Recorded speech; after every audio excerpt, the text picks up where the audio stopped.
Hey everybody, welcome to BrickVault. Today in front of me, I've got two amazing creations from the builder Martin Lego Design. I've already done a video on the Mouth of Sauron. I just couldn't not have both of them in front of me at the same time, but instead, you guys are gonna have to get your super original comments together for this video on how great this is going to go in your collection. I've got the head of General Grievous. Now, the General is a character that doesn't need much of an introduction for Star Wars fans. According to Wikipedia, Grievous makes his first appearance in Episode 3, Revenge of the Sith, but old school fans will remember him from the Clone Wars Gennady Tartakovsky TV series, and the fans that still love the character today most often remember him best from the Clone Wars animated series, where we get to see the real depth of his depravity unfold. He is ruthless, decisive, dangerous, and quite the collector. Martin Lego Design, the builder here, has a knack for capturing both unique gestures as well as specific details and proportions. This gives his models a really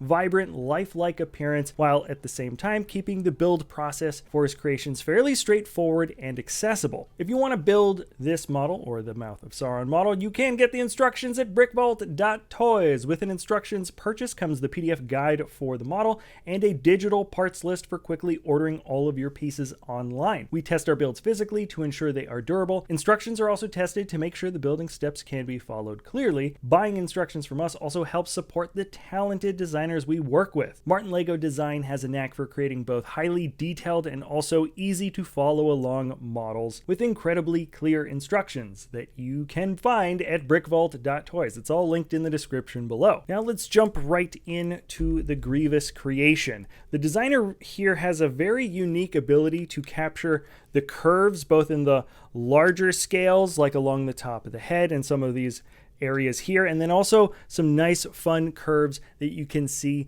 in the smaller areas like around the eyes. In general though, when describing Grievous, he's technically robotic. He is a mechanical character, but as you look closer at the design for him, he really is comprised of many different elegant and arching curved structures. There's a unique build approach that finishes off the rounded top of the head. There is at the same time a very simple and straightforward brick stacking design for those extensions that attach to either side of the head, and there's many smooth interlocking shapes that make up the curved areas for the white faceplate. They can be found both at the top of the build, and especially I like the detailing around the eyes. Now when you look closer here, the eyes themselves have a construction that adds an excellent layer of life and depth to the model. The eyeballs themselves are pearl gold and sunk back into the darker flesh tones, so they pop super well against all the other close by tones on the model. But then what really pops them up to the next level of detail is that black tooth plates that make up the pupils are in fact placed just in front of the rounded shape for the eyeballs. This adds a very subtle but very real illusion of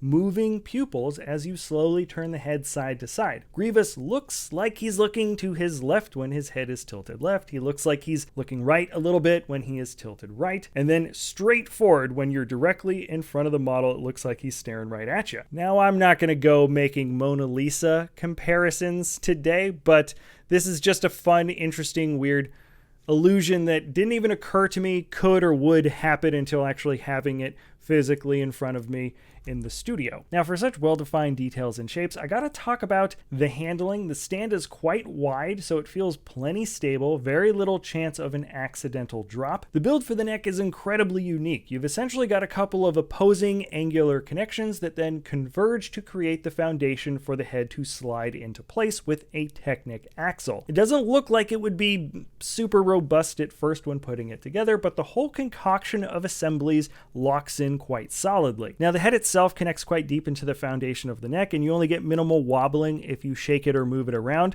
But here's the intro shot of me doing the first take of the introduction. Hey, oh yeah, don't pick it up by just the head. It'll come off the neck. It's attached properly. Just don't pick it up by the head.